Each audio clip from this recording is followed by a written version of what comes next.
அனைவருக்கும் என் இனிய காலை வணக்கம். விருந்தினரை பேணாதவர் நிலை.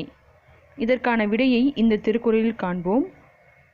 பார்ப்பதற்கு முன்பாக என்னுடைய சேனலுக்கு சப்ஸ்கிரைப் பண்ணிடுங்க.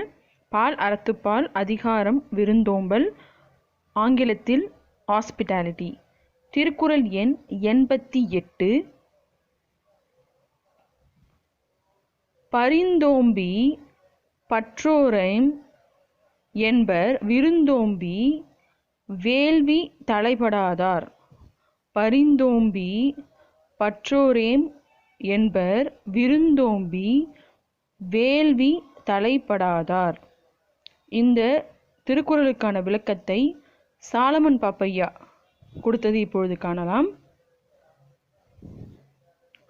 விருந்தினரை பேணி அந்த யாகத்தின் பயனை பெறும் பேறு அற்றவர் செல்வத்தை சிரமப்பட்டு காத்தும் அதனை இழக்கும்போது இப்போது எந்த துணையும் இல்லாதவராய் போனோமே என்று வருந்துவர்.